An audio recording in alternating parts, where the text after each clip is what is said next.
Please be seated.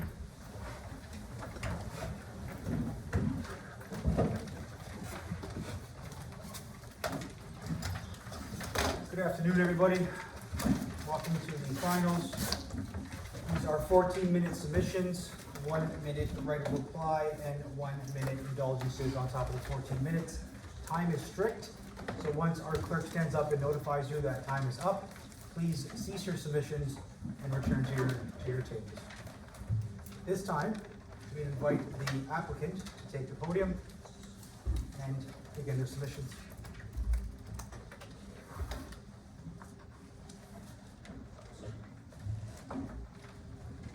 Just as Council 1 is getting ready, be remiss not to congratulate all of you for getting this far in the competition. You've all impressed all of us at various points. You should be very proud of what you've done.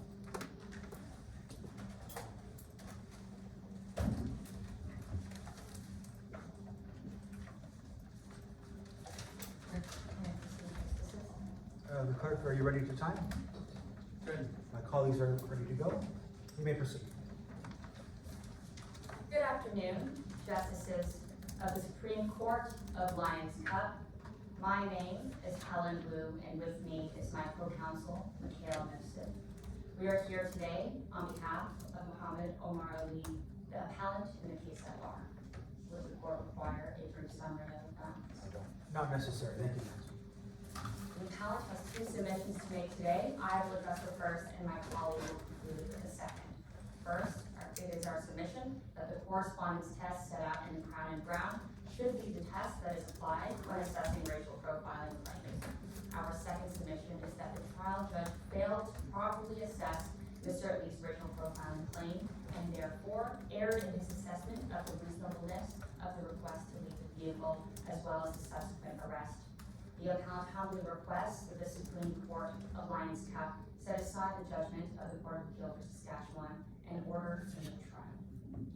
Justices, as was shown in the Crown and Brown and the Crown and Citladine, in paragraph 44 in Brown and paragraph 80 of Citladine, that cases of racial profiling can rarely be proven through direct evidence.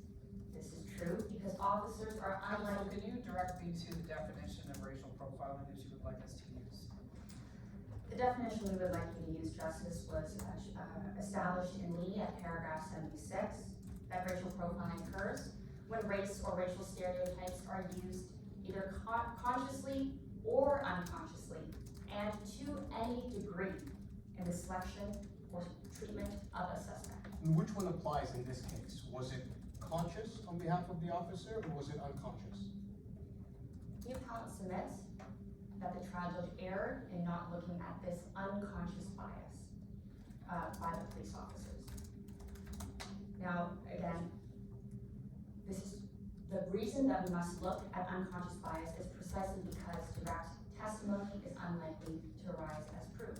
Again, officers are unlikely to testify that race or racial stereotypes motivate their actions, and this is further complicated as found in Citladine at paragraph 54, where an officer has this subconscious bias and is even unaware themselves that they were motivated by race. Now, counsel, if the same evidence is equally consistent with a race-neutral explanation, like a mistaken but reasonable belief in identity, how do you satisfy the balance of probability standard without inviting courts to speculate on motive, especially the Court of Appeal?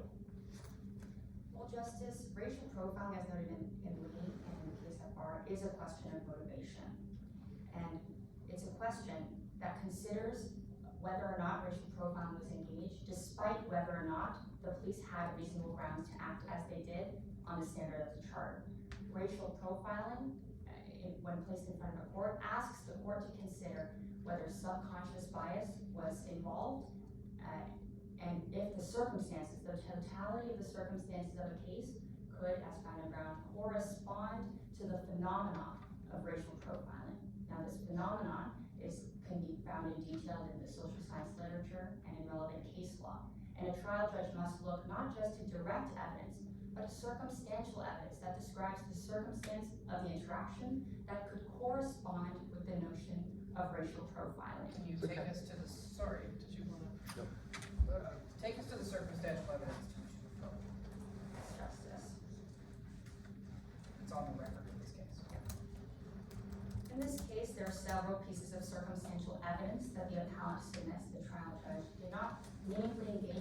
and did not compare that to see if it corresponded with the phenomenon of racial profiling. First, as noted by the trial decision in page 4, lines 26 to 27, the license appeared valid on its face. That despite this being a routine traffic stop, Constable Angelski did not ask the appellant any basic and obvious questions pertaining to his date of birth. That he did not confirm the validity of the driver's license through the Alberta driver registration database, although he testified on cross-examination that he would usually do so for He didn't ask him for the date of birth because the date of birth was already on the ID. He didn't check the central database because when he spoke to Sergeant Hoover, he was advised to check CPID. Why isn't that enough?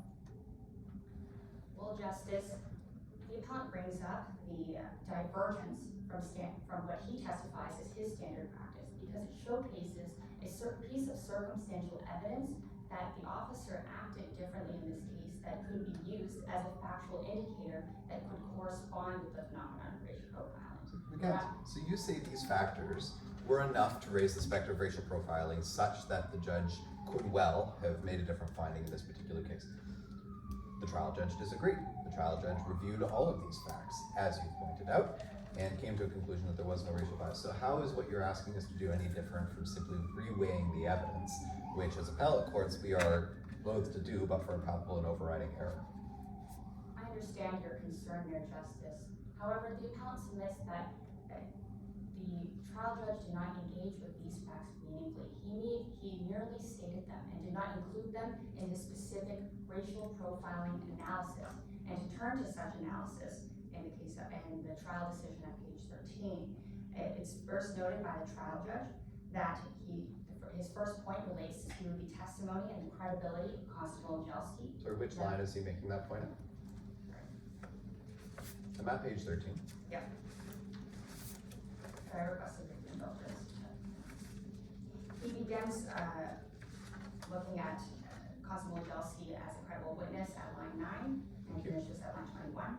He begins looking at the credibility and the testimony at Sergeant Hoover at line 23 and ends at line 25. So these are both pieces of direct evidence, not circumstantial evidence. He has not yet turned his mind to subconscious racial profiling at this point. Well, in lines 15 through 20 of the same page, he's engaging with an analysis of the officer's conduct, not just the officer's testimony.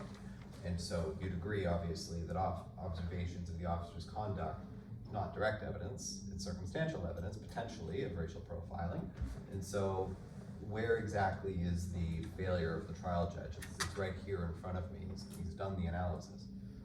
The appellant submits that he discussed or analyzed that information that you're referring to, Justice, on a standard of charter compliance. He did not review it and analyze it in correspondence with the phenomena of racial profiling. At the beginning of that paragraph, at line 9, he begins, there is no evidence of racial profiling in this case, in my opinion, and then he proceeds to outline all the evidence we've been discussing. You're saying that the judge is lying and he's not actually doing a racial profiling analysis? We're submitting that the trial judge relied far too heavily on the direct testimony and the grounds that the officers had, the reasonable grounds that the officers had, but not whether or not perhaps a subconscious bias could have been engaged in this case. He doesn't engage meaningfully in that question, although it is stated in the Crown and League that that question should be asked to the courts when we're dealing with situations with marginalized individuals. But what other evaluation should the trial judge have made on the facts before him as part of his analysis that you say he's left out? The trial judge should have considered the pieces of circumstantial evidence in his analysis and seeing if they had corresponded with the phenomena of racial profiling. The appellant is not asking this court to make a finding of racial profiling. As my fellow justice just put out, he starts off by saying there's no evidence. He then goes into an analysis. So what is missing from the analysis that was in the case factually that is not part of this analysis, since he seems to be doing an analysis that is directed on its face at a racial profiling scenario? It is on its face, Justice, and we can accept that, but it's on its face in relying on the direct evidence. And there's also circumstantial evidence that is left out, although of course those... What I'm asking is, what is that other evidence that he is not addressed here? Of course, as the appellant has previously noted, the fact that he diverged from what he testified was his standard practice in checking the CPIC database. He also That's never something, that's told- something that he's required to do. Yeah, he's allowed to do that, but it is a factual, the appellant submits it as a factual indicator that has weight in the analysis. Was this submitted to the trial judge in this manner? These were the facts before the trial judge, and he is obligated to look at the totality of the circumstance. But were there submissions made to the trial judge on subconscious bias? How was racial profiling presented to the trial judge by defense counsel at trial?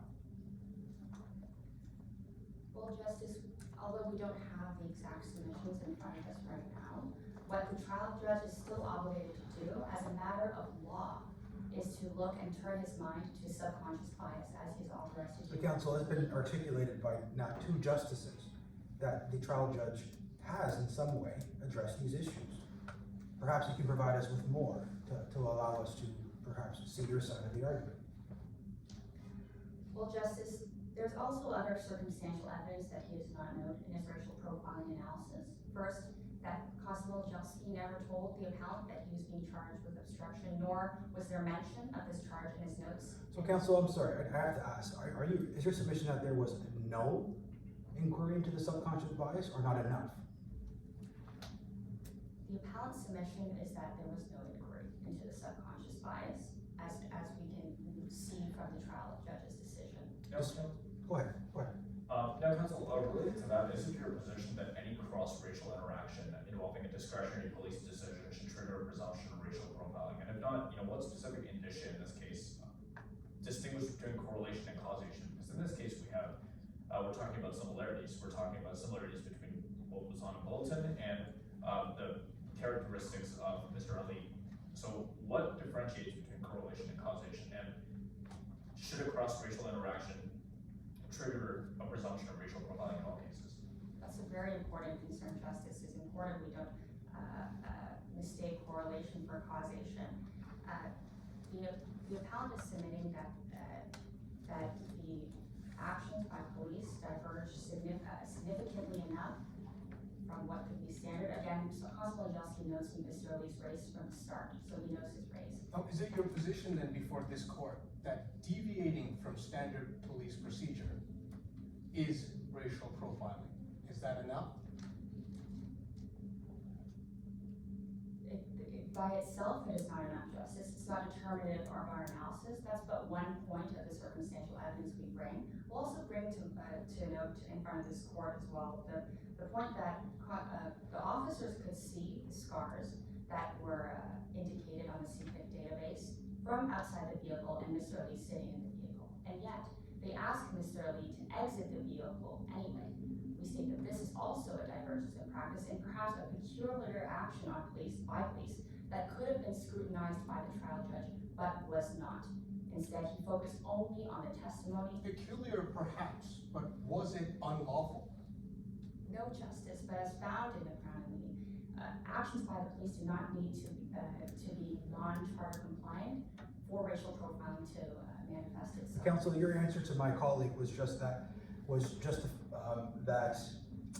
deviation is not enough to implicate racial bias, and yet you've only given us examples of deviation. Is there any further examples you can give that would further outline that racial bias was part of this? Well, Justice, it's not, the appellant was submitting that one example of deviation is not enough. The appellant is submitting that there are certain pieces of circumstantial evidence that are indicative of the phenomena of racial profiling. As noted in the court below, traffic stops are often a case where racial profiling can manifest. Discrepancies in But when you're looking at traffic stops, it's been conceded that the traffic stop was not an issue of racial bias or profiling. So if it's not a consideration, how does it become, why should this court consider it part of the consideration after the fact when it was not part of the stop itself? The appellant does not dispute, of course, that the initial stop was lawful, but the traffic stop is the context for the interaction with police, and the trial judge ought to have taken note, perhaps, of that context as it corresponded to the phenomena of racial profiling as the test. Is it the appellant position that this court should look at, or the trial judge should consider it an issue, even when the defendant does not? It is the position of the appellant that a claim of racial profiling was made at the trial level, and the trial judge ought to have looked at the relevant law in that case. Barring any further questions, this concludes the first submissions on behalf of the appellant and co-counsel. Done. Thank you very much, counsel. You may take a seat, and we invite your colleague to the podium.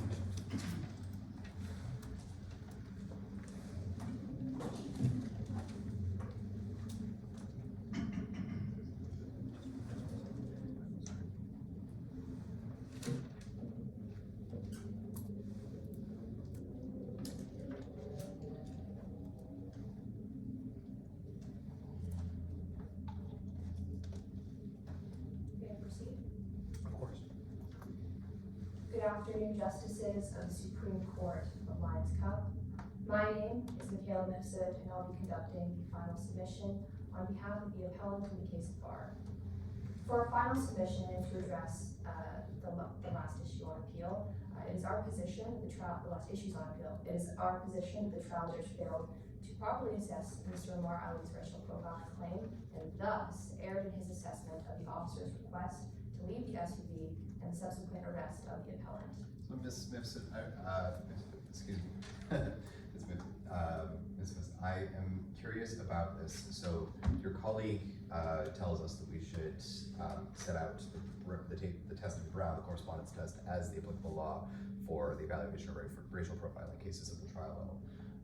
One of the aspects of the law in Brown is that the trial judge needs to compare the evidence that he has of racial profiling, if any, to the, we'll call it, archetypes of racial profiling set out in the social science literature. But you'd agree with me that the social science literature isn't actually necessarily cohesive. There are lots of opinions on this issue, and you can get them from any number of universities. Lots of different professors and researchers have written on this.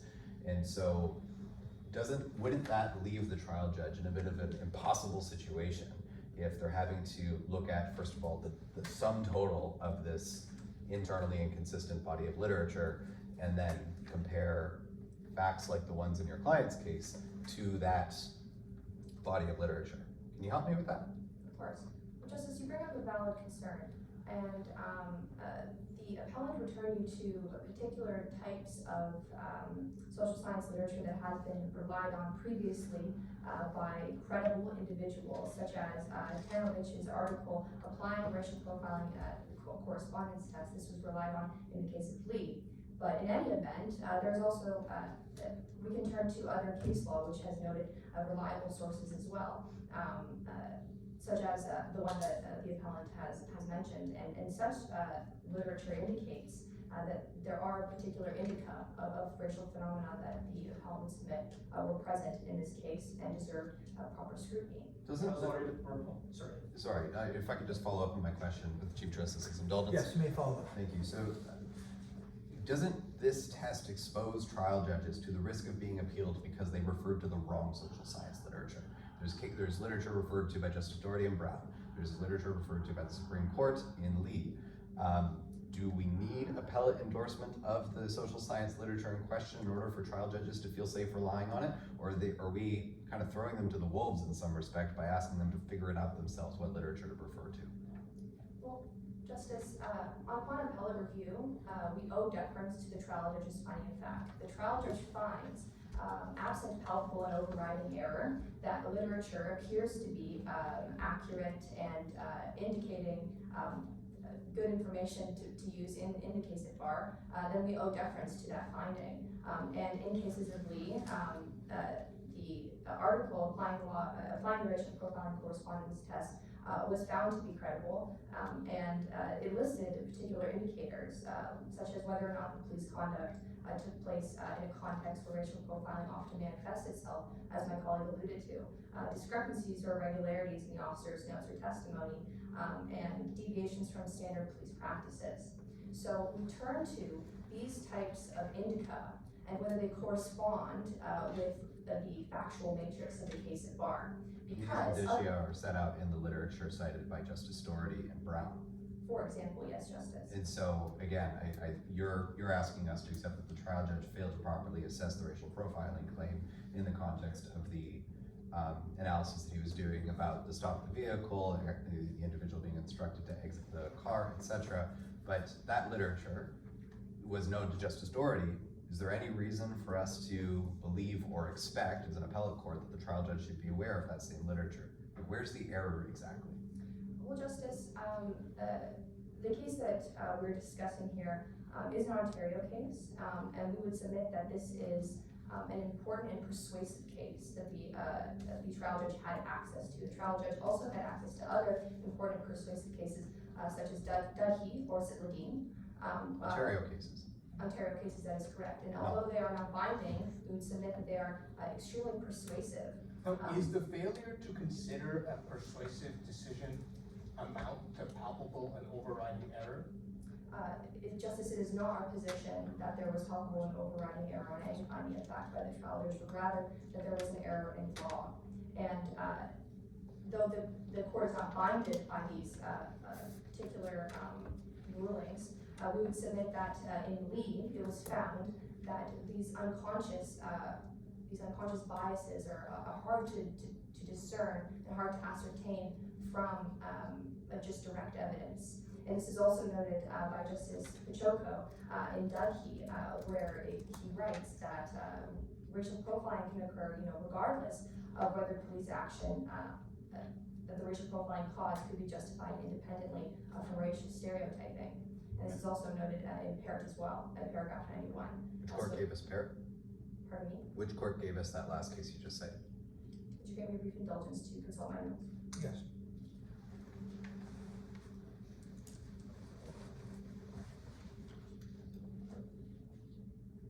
That was the Ontario Court of Appeal.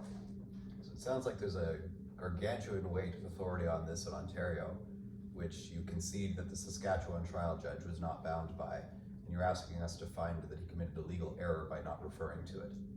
I'm struggling with that. Well, Justice, the appellant is asking the appellant is submitting that the trial judge failed to recognize this unconscious bias that arises from looking at circumstantial evidence, as noted in Lee, that it will rarely occur from just direct evidence.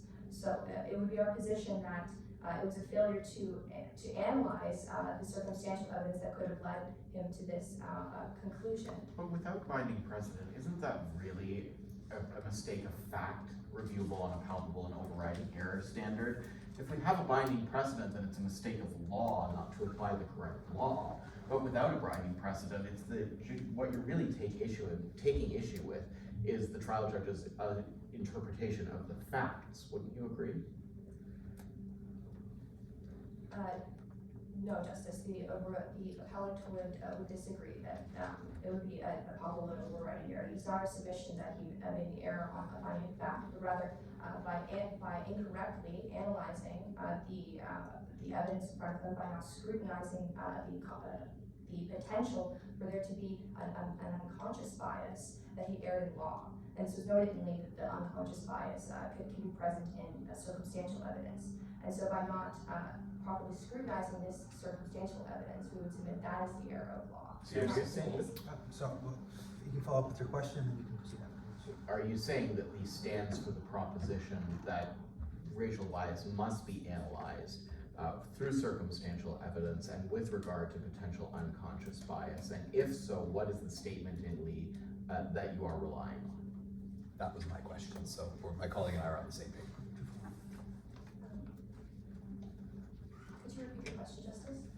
Are you saying that Lee stands for the proposition that racial bias must be analyzed through circumstantial evidence and with consideration to subconscious bias? And if you're saying it does, what statement from the judgment in Lee are you relying on? Is the appellant's position that it is noted in other cases as well that very rarely will a finding of racial profiling arise from simply direct evidence, and thus circumstantial evidence is imperative. And the appellant would be relying on paragraph 76 of Lee, wherein they give the definition of racial profiling, where a conventional charter analysis cannot ascertain these types of unconscious biases. So we would submit that we turn to circumstantial evidence, which the trial judge did not do in this case. So Lee, paragraph 76 gives us the definition of racial profiling. Your colleague gave that to us. Talks about racial stereotypes used consciously or unconsciously to any degree in selection or treatment of individuals for criminal investigation. So just to make sure I understand your argument, you're saying that the trial judge failed to comply with the Supreme Court's we'll say understanding of racial profiling and racial stereotyping in policing by, in your view, failing to do a sufficient analysis of the officer's unconscious bias. Do I have that right? That is correct. Okay. That is correct, Justice. All right. And the appellant will turn to the case of Sitladine to draw some parallels to the case of Barr.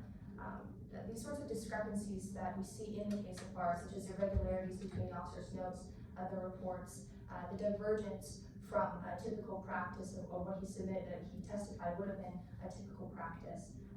We see this also in the case of Sitladine, where the court noted that these inconsistencies in those officers' notes and their testimony, as well as the divergence from a standard practice. What exactly happened in Sitladine?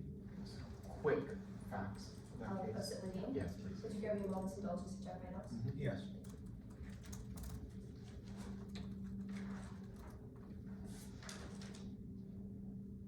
In Sitladine, officers on patrol witnessed a young black man signal to make a right turn and then not make such a turn.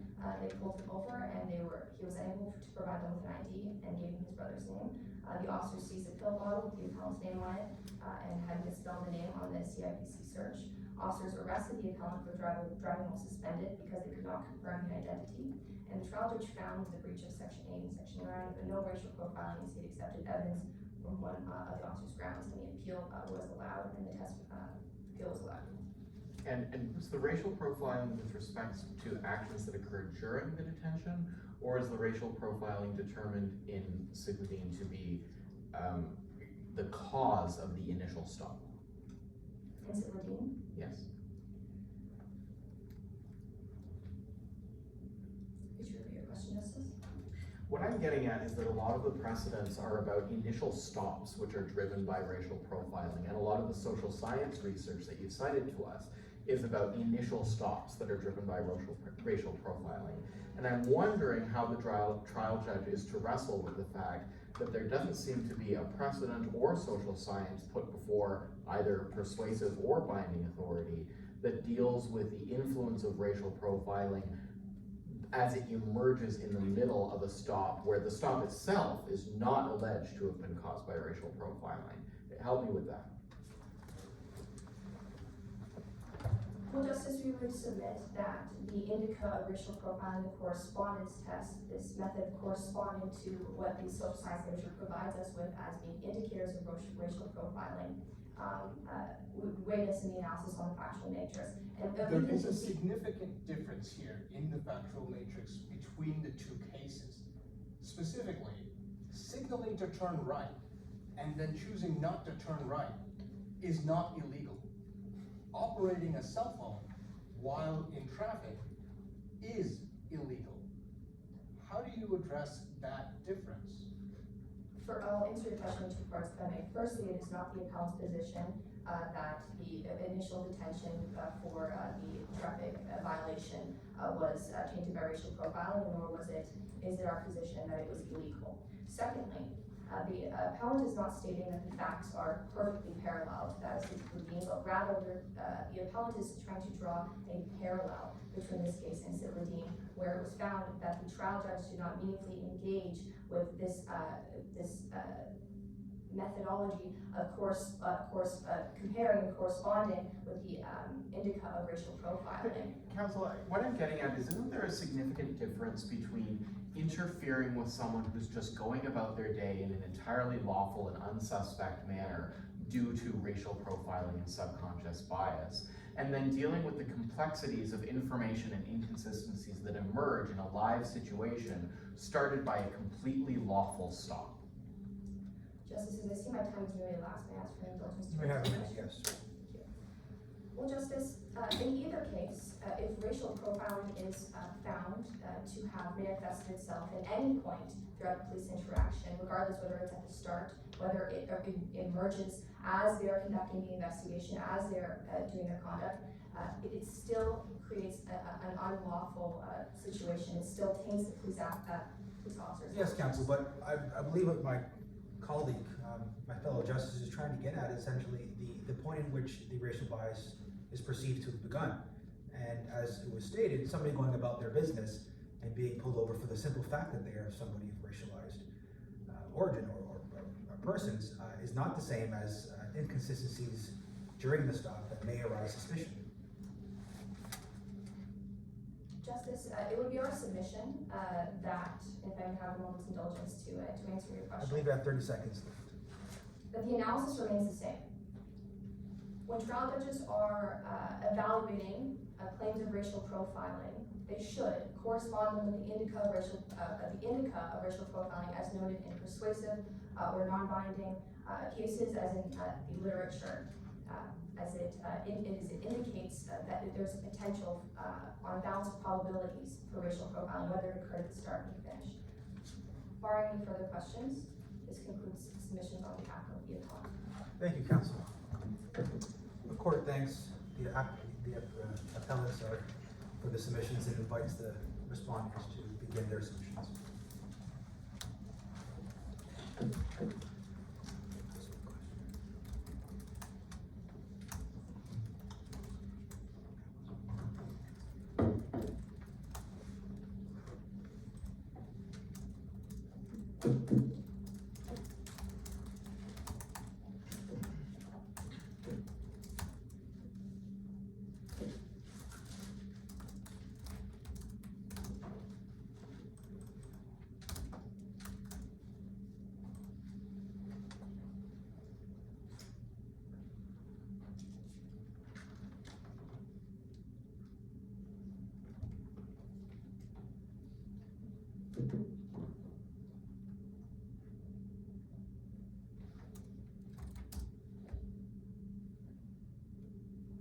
Justices, may I proceed? You may. Can I get your name, counsel? I'm sorry. Certainly, Justice. My name is Ethan Russell, and I'm joined by my co-counsel, Justin Cora. Russell with 2 L's. And Mr. Cora's last name is spelled out. It's K-A-U-R-A, Justice. Yes, please stand when you address the court. It's K-A-U-R-A, Justice. Thank you, counsel. Thank you. Apologies to the Chief Justice for my interruption. Not at all. Thank you. Greetings, Justices. Again, my name is Ethan Russell, and I'm joined by my co-counsel, Justin Cora. On behalf of the respondent, Mikayla, the Crown, Mr. Mohammed Omar Ali. The respondent respectfully requests this court to dismiss the appeal and uphold the appellant's convictions. The respondent makes submissions on each of the 3 issues before this court today. Number 1, that the trial judge was correct in finding that the request to have Mr. Ali leave the vehicle was reasonable. Number 2, that the trial judge was correct in finding that the arrest of Mr. Lee was lawful. And number 3, that the trial judge was correct in rejecting the contention that Mr. Ali was a victim of racial profiling. I will address the first 2 submissions, and my co-counsel will address the final 2. Justices, this case concerns properly balancing the police's duty to maintain public safety with an individual's right to be free from arbitrary detention and imprisonment under Section 9 of the Charter. Canadians expect that police will be equipped with the tools necessary to conduct their duties, and the respondent asks this court to recognize this fact in deciding this appeal. I didn't hear your friends mention Section 9 of the Charter. I don't know that they consider it an issue, but perhaps you could speak a little more directly to what they have raised as the issues in this case, which is how the police dealt with Mr. Ali. Certainly, Justice. In addressing the Section 9 Charter claims, the respondent seeks to maintain the record before this court as it was maintained in the courts below in considering these 2 issues before the court today. That is, that the detention of Mr. Ali when he was asked to leave the vehicle was reasonable and that the arrest was lawful. So that is not to say that we would address those submissions there, but we wish to maintain the record before this court. Moving into the respondent's first submission, that the police acted reasonably in asking Mr. Ali to leave the SUV.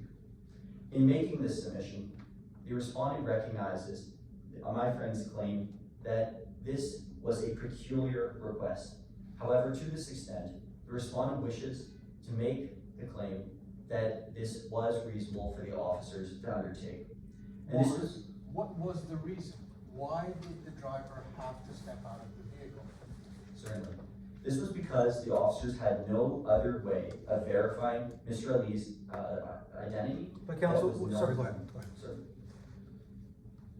There seems to be in the decision and the findings of fact by the trial judge, numerous steps taken by the officers in determining the identity, and in fact, having the concerns that the officers did that he had committed the offense of obstruct police. This involves getting the driver's license, examining it, doing checks on two separate databases, both CPIC and the Edmonton profile, checking the scars, which was viewed while he was inside the vehicle, checking the name, checking the date of birth. So they had all the information they needed. There was nothing new provided to them once he had stepped out of the vehicle, and then an arrest is subsequently made. So why was it necessary for him, or for the officers to have Mr. Ali step out of that vehicle to continue investigation that added nothing to their investigation? To this extent, the respondent submits that for the officers to resolve this discrepancy, they must both subjectively believe that Mr. Ali was the Mr. Ali that was pictured in the CPIC database, and that it must be objectively reasonable for them to believe that at that time and not a time before that. But they could have figured that out without getting him out of the vehicle. This is what I'm struggling to understand about this. You're saying that the trial judge was correct in finding that the request to have them leave the vehicle was reasonable, but from where I stand, there's no objectively discernible factor here that required him to exit. So what am I missing? The objectively discernible factor in this case is the fact that the trial judge found that Sergeant Hoover's testimony that it was only after Mr. Ali had left the vehicle when he had no doubt that this was Muhammad Omar Ali. Again, the trial... No, we understand that's what the officers said, but when we look at the actual evidence that existed, Sergeant Hoover made his observations of the scarring, which was the last piece of identification issue the police had. Then asked another officer to get him out of the vehicle to look for the same piece of information. So independent of what the officers said, on an analysis by a trial judge, what was the reason that Mr. Ali was asked to get out of the vehicle? What was that specific purpose that required the officers to have him exit? To this extent, the respondent points this court towards a number of objective factors that are different with having an individual inside the vehicle and outside. To this extent, the respondent admits that it's not clear from the record what these factors were, but again, that does not amount to a legal error that the trial judge did not include what this exact factor was. The trial judge undertook a finding that Sergeant Hoover was credible and based that on factors that... Counsel, it does speak to an overarching issue here about racial bias and the implications of that bearing on the officer's decision to ask Mr. Ali to leave the car. My colleagues have asked you a direct question. If you can answer that, that'd be really helpful for the court to be able to understand your side. To this extent, the respondent cannot point to a factor that the officer identified, that they additionally identified was there. However, Aren't we done at that point? Is the detention just simply not arbitrary at that point? well, no, at this point, the respondent submits that the detention is not arbitrary, because again, that last factor was that Sergeant Hoover did not identify him until after he had left the vehicle, and that was a credibility finding. Well, except for counsel, Sergeant Hoover said that while Mr. Ali was seated in the vehicle, he made observations of the scar under his right eye and on his left hand. The only other detail that we have subsequent to his being removed from the vehicle is that same observation being made by another officer. So there's nothing that's been added.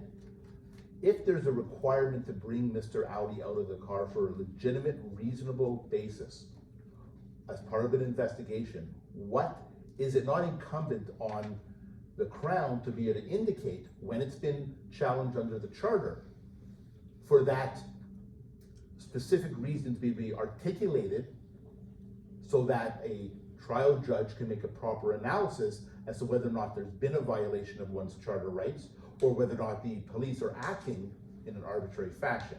And if they are acting in an arbitrary fashion, is that not something that should be significantly considered given the racial background of Mr. Ali, which was obvious to all the officers present?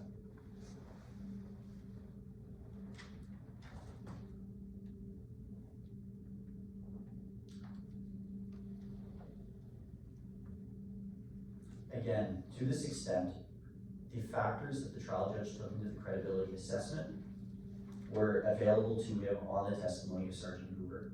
If the trial judge found, as the trial judge did, that Sergeant Hoover did not become convinced until after the exit of the vehicle, then it would have been based upon the objective factors testified to by Sergeant Hoover. It's not clear in the decision what exactly those factors are. But again, the appellants, or rather my friends, have not challenged Sergeant Hoover's credibility to that extent. But they basically said it's not enough.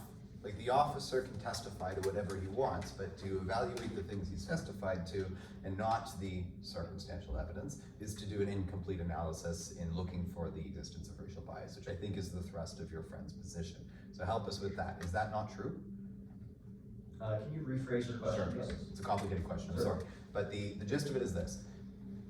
The trial judge can evaluate the things that Sergeant Hoover and the arresting officer said, all he wants, and find him to be credible. It's his job to make those findings, that's fine. But that's direct evidence. Your friends are saying that because of Ali, and with the assistance of some cases out of the Ontario court, the trial judge should have done a more detailed analysis of the circumstantial evidence looking for the unconscious racial bias that may have existed in the investigating officers that they could not have testified to because it's unconscious bias. Do you understand what I'm saying? Yes, So- I do think I understand the question, Justice. So why are they wrong, in your view? Again, in that view, my friends have not adequately made submissions about how the trial judge didn't do this in their passage speaking about their racial profiling. Again, what the trial judge did in this passage was to say they found no evidence of racial profiling and to go through the interactions step by step and to identify the objective factors that the officers identified at each of these stages. They did that both for Officer Nijelski and for Sergeant Hoover, to find them both incredible. So do you agree that Ali required the trial judge to look for circumstantial evidence of racial bias? That's your friend's submission. You've heard me complain about the non-applicability of the Ontario Court of Appeal cases, and I'm not going to press you on that unless you start making submissions about it. But I am interested in their submission that Ali required the trial judge to look for this in the circumstantial evidence. And what's your submission on that? Is that the law? It's the respondent's submission that that is the law, and that is what was done by the trial judge in this case. Again, the trial judge looked at all the circumstances in this case, the conduct of the police, and walked through step by step what the police did and what factors they based. Counsel, logically follow me here. Your friends are putting forward the argument that the officers deviated from the normal course of procedure by asking Mr. Ali to leave the car. You have yet to articulate a reasonable reason for him to have done, for him to have been asked to exit the car. All the court's asking for is clarity on this point. Because at this point, it would seem though that deviation would be due to racial bias. Well, to that extent, the respondent would point to the fact that there's a number of factors that are different from being inside a vehicle and outside. The sergeant may not have been able to see the appellant from the correct So with angle. respect, nothing you've submitted speaks to that. There's no examples, there's nothing you can point to. I'm sure my fellow justices would like to elaborate on it. Factually speaking, we know that Mr. Ali was asked to step out of the vehicle. The Crown is taking the position that that was appropriate. Before that analysis could be made by this bench, what is the Crown's position as to why Mr. Ali had to be asked out of the vehicle? What part of the investigation were the police in? Why was that mandated given the information that they had at that point? Keeping in mind, they knew that he had provided a license.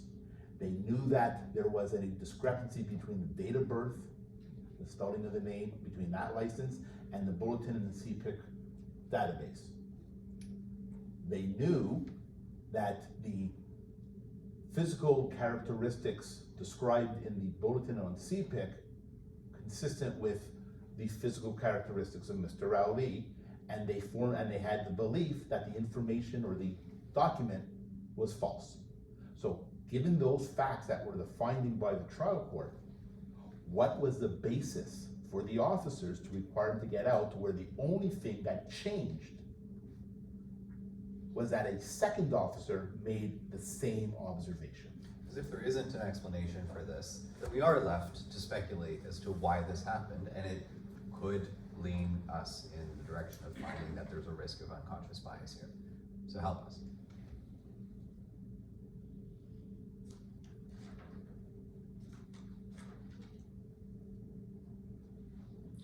To this extent, the respondent would point this court back to the interaction between these two officers. And to walk through step by step, again, the officers, there was still the identity of Mr. Ali at this point was still up in the air, as was determined by the It's officers. precisely the police interaction that your friend's submissions rely upon to advance deviation from procedure. Your friends proceed to give us a reason for that. The reason the police deviated from procedure is because of racial bias or discrimination. What this court is asking you for is an alternative reason, one that would justify deviating from standard procedure. Do you have that reason for us? The respondent would submit that in these circumstances, that reason was that in a normal police interaction, the police do not have a license that doesn't have these two dates of birth not matching. The police do not have an individual who, to this extent, they could not identify. So in using their training and in applying it in these circumstances, what the police did was to attempt to identify the individual who was seated in the car by taking him out of the car and Counsel, verifying. I'm gonna be blunt, I don't believe you have an answer for us. It's just not happening. And so I'll invite you to perhaps move on to another point. Because, again, both of my fellow justices, including the one in the front, have made it quite clear, we're just seeking an alternative to your friend's assertion as to why Mr. Ali was removed from his vehicle. And you have not satisfied the court at this time. Yes, sir, Justice. Moving on to the respondent's second submission that the arrest of Mr. Ali was lawful. If this court accepts that Mr. Ali was taken out of the vehicle and that request to leave the vehicle was lawful. Okay, and if we don't accept that, because we don't. If you don't accept that, then the respondent will go back to the respondent's previous submission to speak about this. And again, there's a number of factors that could have been. I don't want you to speak more about the detention. I want you to speak about the arrest, but knowing that we don't accept that the removal from the vehicle was lawful, was reasonable. So knowing that, speak about the arrest. Understood. At base, Officer Nijelski found his reasonable grounds to arrest the appellant on one observation and one belief. The observation was that the two dates of birth did not match, and the belief was that the information in the CPSC database was correct. So on that basis, those grounds are formed to arrest Mr. Ali. This is therefore, as he reapproaches him, now a criminal investigation. Yes, that is correct. Okay.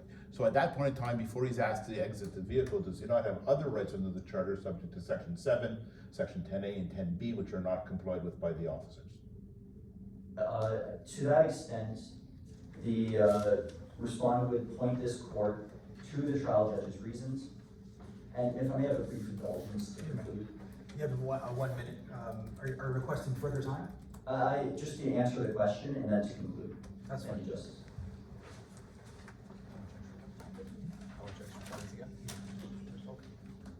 So just to be clear, counsel, you're not asking for extra time just because you have 1 minute left. I would ask for, I believe that this answer may take over a minute, but Okay, I sorry. can ask for an indulgence. I misunderstood that you may have an additional minute to the 1 minute that's left. Understood. We're adding a minute.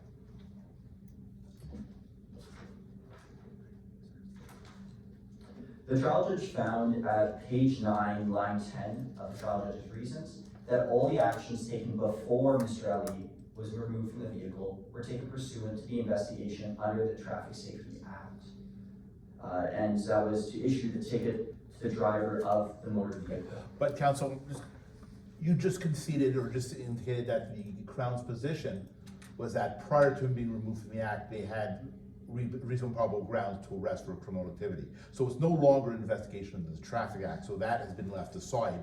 We're now dealing in a different type of jeopardy for Mr. Ali.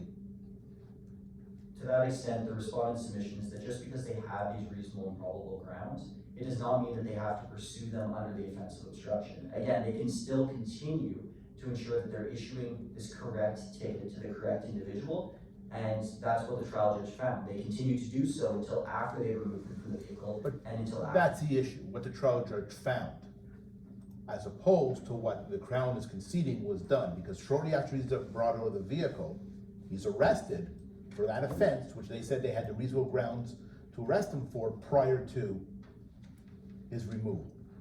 So if the trial judge is looking at a scenario where he's making a finding that it was appropriate for what they did, when in fact the grounds were something else and they were acting otherwise, is that not an error in law, which is unexplained as to the actions that lead to a support for an unconscious bias by the officers to deviate from their regular practice?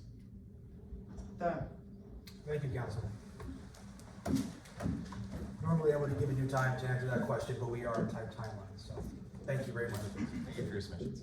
So if we can, I now invite your colleague to present their submissions.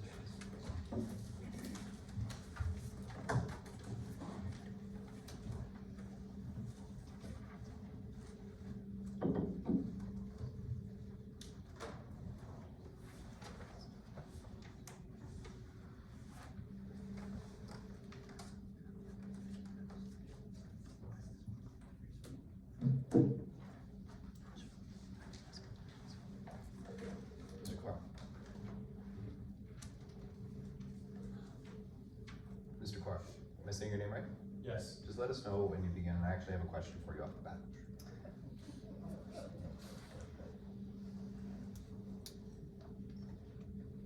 Yes, Justice. All right. We gave your colleague a hard time about this question about the detention. We've had some time to think about it as he's been dutifully responding to our harassment. Can you help us with this? Certainly, Justice. And as you stated, Justice, it was a finding of fact that the police officers did pull Mr. Ali or request Mr. Ali to exit the vehicle. However, it was also a finding of fact that the trial judge found that Sergeant Hoover was only entirely convinced that the identities matched once he was able to get Mr. Ali out of the car and ensure that the scars were there, matching them to the CPIC database. So that's a submission on his subjective perception. Is that objectively reasonable, or is it not correct to say that it's objectively reasonable that he had enough information to be confident of Mr. Ali's identity before taking him out of the vehicle? We would submit that it is objectively reasonable to take the Sergeant Hoover's testimony. And we would also suggest that the appellant has not shown any palpable or overriding error in that case as well. Councilman, before you move on, I believe my co-justice had a question. Justice, I just had a quick question, just because I am struggling to find that, given the fact that there was already a finding of fact of that the arresting, or it was the field sergeant that found that there was scars on Mr. Ali while he was still in the motor vehicle. The reason why he was brought out of the vehicle was to verify that further. I'm having a hard time believing, without any proper analysis from the trial judge's ruling, that that act of bringing Mr. Ali out of the vehicle wasn't on a good faith basis. Because was anything else achieved during that process? Was anything else achieved? After Mr. Ali was brought out of the motor vehicle and he was arrested, he was brought out of the motor vehicle for the purpose of looking into the whole identity issue. And given the fact that the police already had all the requisite information they needed, they had the driver's license, they did the CPIC check, they checked the bulletin, and they already took note of the scar that was on his hand and on his face already. Was anything else, nothing else was achieved by bringing Mr. Ali out of the motor vehicle other than having to arrest him. And I find it a little bit hard to believe that there was any kind of good faith basis on that act in and of itself. And it contributes to the whole issue surrounding circumstantial evidence that wasn't taken into consideration by the trial judge. At least, any point, it's arguably to say, in the trial judge's ruling. Do you have any additional submissions to make on that point? Certainly, Justice. Well, first I would say that we do believe it was objectively reasonable to pull Mr. Ali out of the car to identify those cars. And it sounds like, based on your question, you're implying that it's possible that there could have been some bad faith, also known as racial profiling in this case, that could be inferred. Now, our submission is that the trial judge did not err in rejecting Mr. Ali's allegation of racial profiling. And in fact, his decision was based on a proper understanding of the law and supported by credible evidence. Now, our friends referred to Crown and Brown and also the case of Sitladine to illustrate how those cases could be used to make an analysis or inference of racial profiling. However, the appellant would assert that these cases are Ontario Court of Appeal cases, and as such— Counsel, I'm sorry, I have to interject. My co-justice asked you a very direct question. And we asked it of your colleague, and you were seated there, and there was time for you to think about this. I don't want to spend too much more time on it. I want to give you the time to make your other submissions. But can you articulate a reason to this court why it was necessary, what else was given or provided as a result of Mr. Ali being asked to leave his vehicle? It's a very simple, direct question.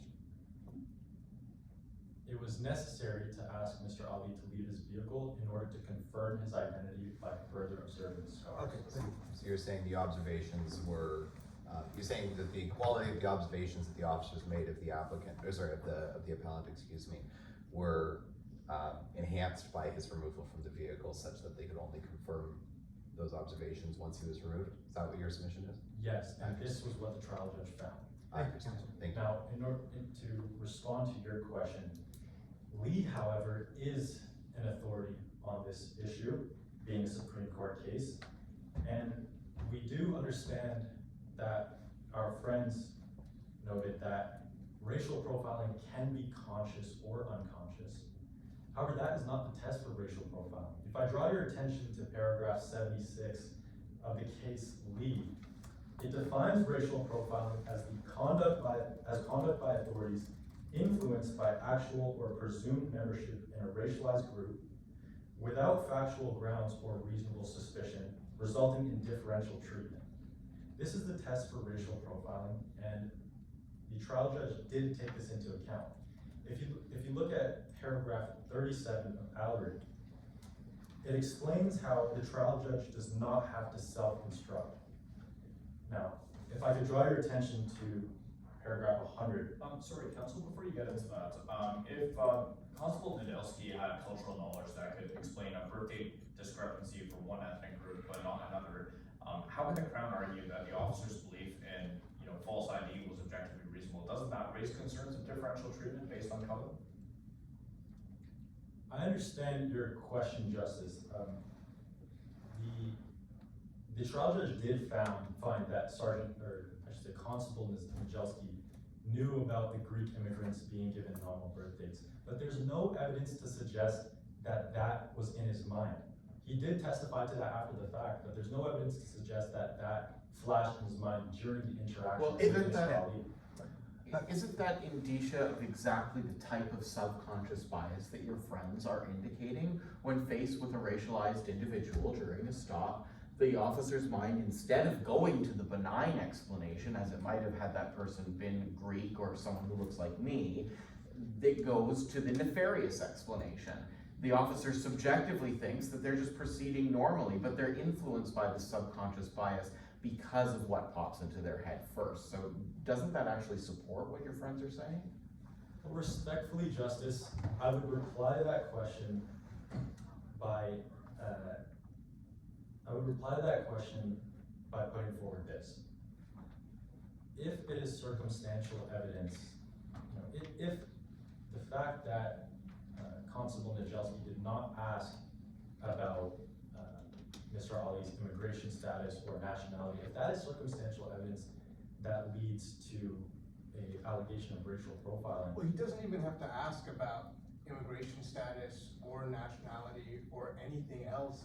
He could have just asked him why the date of birth on his ID doesn't match. why didn't he ask any follow-up questions? We submit, Justice, that the reason for this is because if it were the case that Mr. Ali were obstructing justice, then asking him a plain question like that, the officers could not be reasonably expected. Right, but that's a big if, and we now know that the ID was not fake, it was real. So that if doesn't apply. Why didn't the officer just ask? And if they receive an answer that appears to be dishonest, that would be in the evidentiary record, but it's not. Instead, what we see in the evidence is that instead of asking for a follow-up question, possibly resolving the traffic incident right there, the officer chose to escalate. Certainly, Justice, we do now know ex post facto that it was a real ID. However, in that moment, even though the ID looked valid on its face, there are plenty of instances where a fake ID may look valid on its face. But Counsel, I'm sorry. The officer obviously doesn't need to be right at the time that they do this analysis. It just needs to be reasonable. What I think my colleague is asking you is what prevented the officer from the simplest of inquiries as to the discrepancy with the document, simply asking the defendant, the individual under investigation, what his explanation for the issue in the document was. Like, setting aside the fact that we can post-judge this entirely, in the moment, it is the case that the officer had an option available to him that was clearly simpler than checking CPIC, and he didn't do it. So what does that tell us? Why shouldn't that raise some suspicions for us? Justice, we would submit that officers in these scenarios have to take into consideration a lot of possible scenarios. And after the fact, it's very... I'm sorry to interrupt you, but it seems like the officers here did anything but. They jumped to an immediate conclusion before taking the most basic investigative steps, such as asking questions. They have it fixed in their mind that there's obstruction, which, as you were submitting, would explain why you're not going to ask someone to answer a question you expect them to lie. But they've jumped to this conclusion instead of considering all the possibles. You submitted that the possible benign explanation of birth dates that are different in fact and law wasn't necessarily even in his head. And it's the jumping to the conclusion that your friends, I believe, are submitting is indicia of the subconscious bias that's at play in the officers. So I'm still not satisfied as to that. What have you to say to it? Justice, to clarify, I'm not saying that it wasn't in his head, but we are submitting that it's possible that it wasn't. And also, if he were to ask, go on a line of question about where Mr. Ali is from or his immigration status, respectfully, Justices, that's exactly the line of questioning that could be further used to support an allegation of racial profiling. So what we do not want to do here is set an unfair precedent. Sorry, Counsel, I'm sorry, just to be clear, your submissions is that asking further questions about somebody's cultural background could implicate racial bias? Our submission is that that could be used as even greater evidence, circumstantial evidence for racial bias than what is already present in this case at bar. Even when it's to verify identity and perhaps any discrepancies as a result of their culture? Well, we are not necessarily speaking to what the officer's intent might be behind that line of questioning, but what we are saying is that that could be used by So are you the appellant. suggesting now that going forward, officers aren't gonna be allowed to ask those kinds, because we're a very high level court, we'd make binding law here. If we take that submission, we're gonna make this new precedent that officers can't ask any cultural questions to help ascertain identity. Is that what you want us to do? Sorry, can you repeat that latter end of the question? Sure, that officers can't ask any questions about culture or background. Is that what you're asking us to do, is to impose that? No, Justice. I'm not asking that you impose that.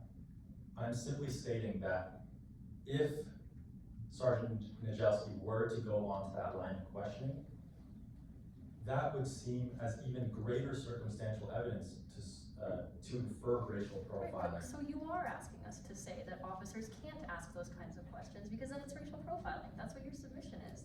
That is the implications of your statement. I'm saying that it could be used by, if that were the case, that Sergeant Constable Majelski did go on that line of questioning, that I'm saying that the appellant could infer racial profiling for that. So I'm not saying it's- that it ought to be. Sorry, counsel, but racial bias is being inferred now. And what you're asking us now to do, as my co-justice just said, is set a precedent that would essentially stop officers from engaging in any further questions that may help absolve people. This is, what we're asking you is very simple. If you would have asked a few questions about his culture, knowing about the Greek culture, perhaps he would have been more understanding about the discrepancy. So help me understand your line of thinking here of how this all of a sudden becomes a new type of racial bias. Well, Justice, I would refer you to Dudhigh, paragraph 66. It speaks about how racial profiling is a combination of two factors. The first being attitudinal, referring to whether someone has a racial bias, or specifically the person in power if they have a racial bias. And the second being the causation component. That did that racial bias lead to a material occurrence of racial profiling? Now, if you go further down to 73, it further goes to explain that bias without a material income cannot be considered racial bias. And that is what we are trying to put forward as our submission today. Our friends explained how the trial judge's lack of analysis into circumstantial evidence is why this case ought to go back to trial. However, we disagree and would assert that the trial judge did conclude that there was no direct or circumstantial evidence of racial bias. Okay, well, the trial judge doesn't quite state that. He makes no reference to the circumstantial situation. And following up on my friend's earlier question, or my colleague's earlier question, with regard to that issue of Greek, and you had indicated, well, it may not have been even in the officer's mind. Isn't that the answer to the question that the trial judge should be asking, saying, it may not be directly in his mind?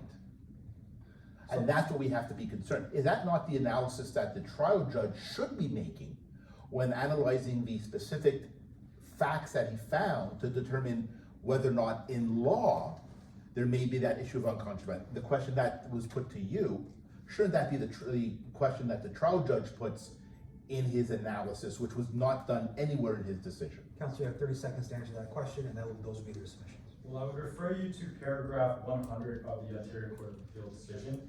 It shows a quote from the trial judge where he says, "How do I come to that conclusion that this male was treated differently than a white male would have been treated based on the evidence in front of him?" And Allery at paragraph 37 explains that the trial judge does not have to self-instruct, that he does not have to explicitly state that he is taking into consideration subconscious or conscious bias. We assume that judges already know the law. So that should show in and of itself. Thank you very much, counsel. At this time, the appellant has the option to give right of reply if they so choose. No justice. Thank you. Well, thank both sides for your submissions. So we need to deliberate. Yes, we need to deliberate. I just wanted to thank you. All right, so. We should Yeah, take a direction from Ms. Harvey. Yes, we'll exit the courtroom and return. All right.